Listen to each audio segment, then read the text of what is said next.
সমস্ত প্রশংসা সেই মহান আল্লাহ তাআলার প্রতি যাপন করে আহমদ মুস্তাফা মুহাম্মদ মুস্তাফা নবী করিম সাল্লাল্লাহু আলাইহি সাল্লাম দয়াল নবীর কদম মোবারকে ভক্তি চুম্বন রেখে আহলে বায়াত আহলে বায়াত আহলে বায়াত পাক বান্দাস্তনে ভক্তি রেখে চার তরিকার মুর্শিদ আমার দেওয়ান মোহাম্মদ আব্দুল সালাম আল চিশতি নিজামী শাহজাদপুরি বাবাজানের কদম মোবারকে ভক্তি চুম্বন রাখে সেই সঙ্গে আমার মাতা ও পিতা যাদের উসিলা করে এই ধরা দামে এসেছি সেই মাতা পিতার পাক চরণে ভক্তি রেখে কানের উস্তাদ আব্দুল আজিজ দেওয়ান দয়ালের চরণে ভক্তি রেখে বিশ্বের ওলি আব্দাল গাউস কুতুব যে যেখানে আছে প্রত্যেকের চরণে ভক্তি রেখে বিশেষ করে যেই দরবারে দাঁড়িয়েছি পাংশা চাঁদপুরি দেওয়ান জসিম আল চিশতি নিজামী বাবাজানের কদমে ভক্তি রেখে তার সুযোগ্য সন্তান হাতেম আল চিশতি নিজামী বাবাজানের কদমে ভক্তি রেখে তার সুযোগ্য দুটি সন্তান বাবাজান সিরাজুল আল চিশতি নিজামী চাঁদপুরি বাবাজান নজরুল আল চিশতি নিজামী চাঁদপুরি দয়ালদের চরণে ভক্তি রেখে এই দরবারটা যেই দরবারের অধীনে মানিকগঞ্জ ঝিটকা শরীফ হযরত খাজা শাহ সুফি দেওয়ান রশিদ আল চিশতি নিজামী জাহাঙ্গীর নগরী বাবাজানের কদমে ভক্তি রেখে বাবাজান যেই দরবারের অধীনে ছিলেন কলিকাতা খোদাগঞ্জ হযরতে শাহ সাফাতুল্লাহ শাহ বাবাজান এবং তিনি যার অধীনে ছিলেন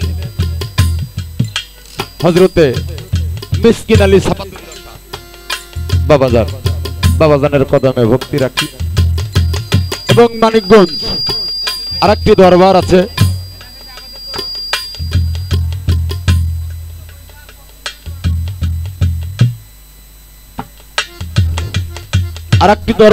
মানিকগঞ্জ দেওয়ান আব্দুল রশিদ আল চিশতি নিজামীর আপন ফুফাতো ভাই বাবা কৌসার শাহ ওরফে জিন্দা শাহ বাবা আরেকটা পরিচয় আছে যার দুধ পীরের মাঝার হইছে বাবা রাগে কোনো কিছুই ভালো হয় না রাগে কোনো কিছুই ভালো হয় না ধৈর্য মহতের লক্ষণ কুল মাসওয়া দেখিন আল্লাহ বলেছে আমি তিনটি ব্যক্তির সাথে অবিরত চলাফেরা করি সেই তিনটি ব্যক্তিকে সর্বপ্রথম নম্বরে মুমিন মুত্তাকিন সত্যবাদী আরিফিন এবং তৃতীয় নম্বরে হলো অত্যাধিক যিনি ধৈর্যশীল তাকে মারলেও কিছু কয় না কাটলেও কিছু কয় না আল্লাহ নিজে বলেছে আমি এই তিনটি ব্যক্তির সঙ্গে অবিরত চলাফেরা করি বাবা ধৈর্য মহতের লক্ষণ রাগ মানুষকে কিছু দিতে পারে না গেল ওই দরবারের অধীনে আরেকটি দরবার তিনটি দরবারের অধীনে বাংলা ভারত যৌথ ৭০ লক্ষ মানুষ যেই চাদর নিচে এসেছে আহলে বায়াতের নিচে এসেছে সেটা হলো কুষ্টিয়া দায়রা পাঠ মাওলানা মনসুর সাইজি দয়ালের চরণে ভক্তি রাখি এখানে উপস্থিত আছে মানিকগঞ্জ ফকুরহাটি দরবার শরীফের একজন সুযোগ্য খলিফা আমার বাজান সাত্তার পীর কিবলা ওরফে সাত্তার ফকির বাবাজানের চরণে ভক্তি রেখে এই দরবারেরই গোলাম আরেকজন আমার বাজান মোশমারি থেকে আগত উসমান আল চিশতি নিজামী বাবাজানের চরণে ভক্তি রাখি পাশের দরবার আমার বাজান হামর আলী ফকির ওনার ছেলে সন্তানরা এখানে আছে বাবাকি জেগে আছে প্রত্যেকের চরণে ভক্তি রেখে পরিশেষে আসসালামু আলাইকুম থাকলে কোনো হিন্দু সন্তান আদাব নমস্কার অন্যান্য জাতির প্রতি আন্তরিক শুভেচ্ছা মানুষ নরকগামী হয় কখন জানেন এটা কি জানা আছে জানা নাই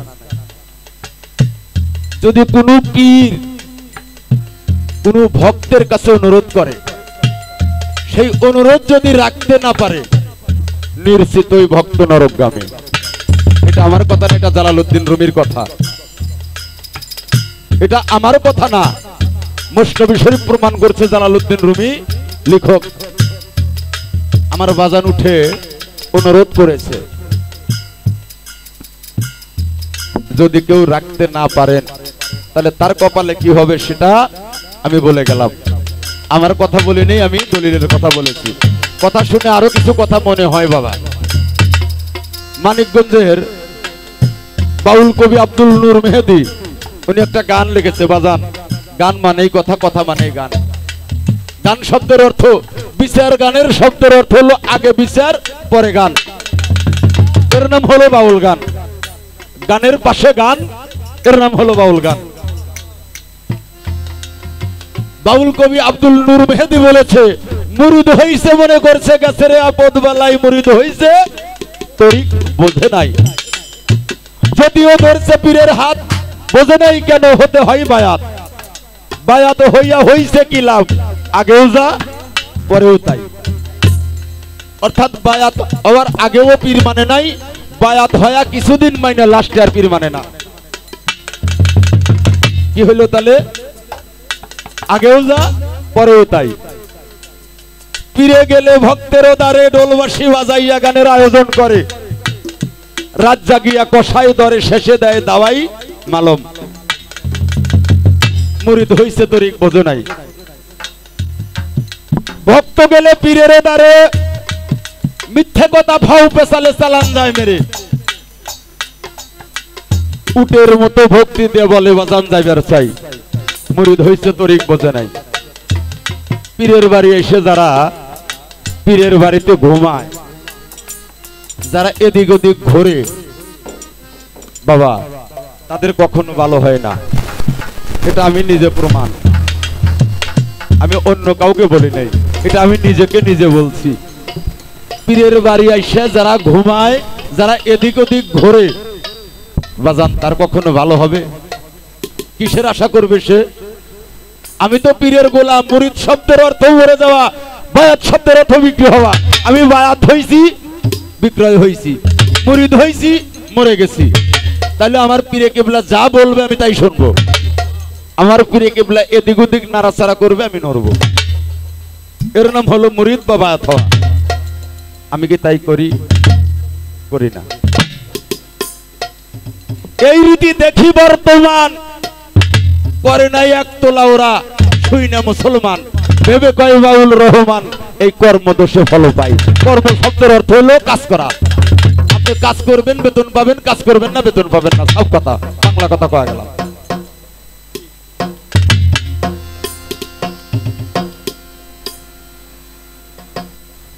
আমার রফিক সাহেব বন্দনা করছে, আমি বন্দনা করব না, এটা আমি আগেই বলেছি। কারণ বন্দনা হয় পালা গানের জন্য প্রথম, যেহেতু পালার ক্ষেত্রটা আসে নাই। যদি উনি পালা প্রশ্ন করত তাহলে চিন্তা ভাবনা করতাম যে কি করব। আমার দেওয়ান জসিম লিখেছে, হবিরে তুই নির্বিকারী, যুগলেই রাখো মন পবন, নিরঞ্জনের নীলাই ভারী, কে করে পরম যতন।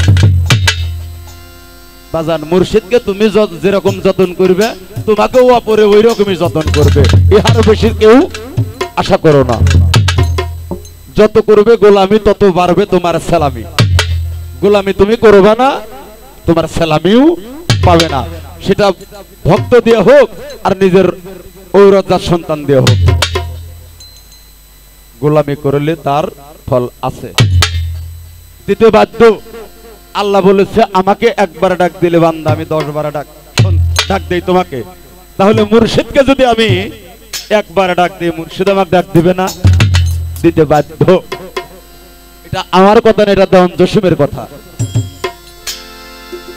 তো আমি আমার জায়গায় থেকে বাজান, আমি আগে একটি গান করব,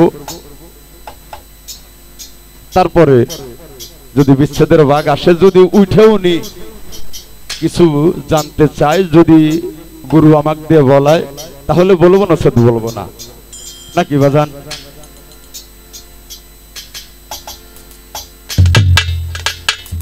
বাবা, আমি প্রায় এই দরবারে আসি। বছরে 2টি অনুষ্ঠান হয়, চৈত মাসের 1 তারিখ বাদুরের 12 তারিখ, অনেকে আপনারা আমাকে চেনেন।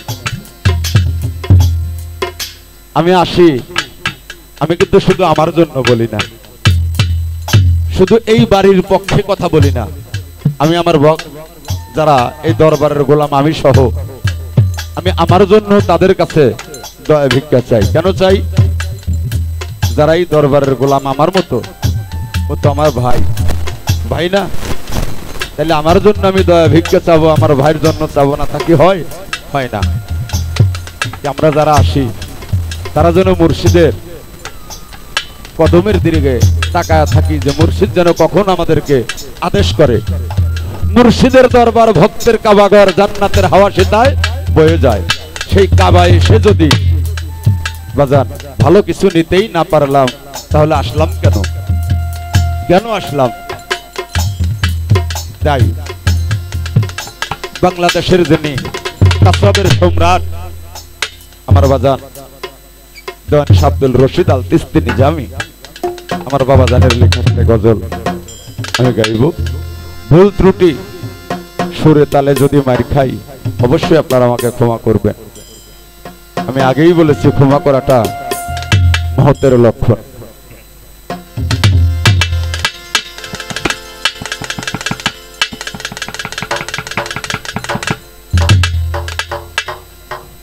চেনো চেনো আমার মন, বাজান চেনো পাঞ্জাত,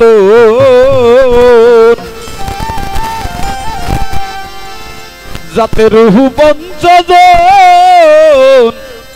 বিরাজ করে। চেনো চেনো আমার মন। পঞ্চচিজে মানব দেহ গড়া। কি কি? আপাতস খাক বাত নূরে ছাপা, আগুন পানি মাটি বাতাস নূরে ছাপা। পঞ্চটা সিস বা পঞ্চটা পদার্থ দিয়ে এই মানব দেহটা গড়া। এই পঞ্চ দেহের মধ্যে পঞ্চটা রুহু। এগুলো যদি আমি না চিনি, তাহলে আমার রাগ উঠলো, আমার শরীরে রাগ উঠেছে, এই রাগটা কোথা থেকে আসলো? আমার চোখে পানি আসে, এই ভাবটা কোন চিজের? আমার মনটা উড়ু উড়ু করে, এই ভাবটা কোন চিজের? কি আছে না উসমান বাজান? এগুলো জানাটাই মুর্শিদের কাছে আসা। তো এগুলো না জানলে, আমার দেওয়ান জসিমের একটি গানের মধ্যে আছে, জসিম কয় ভেদ না জানিলে পশুর জন্ম হবে তার। কি উসমান বাজান? জসিম কয় ভেদ না জানিলে পশুর জন্ম হবে তার। বাবা আসলাম মানুষ রূপে ইনসান, আন চলে যাই যদি পশু হয়ে, তাহলে কি করলাম?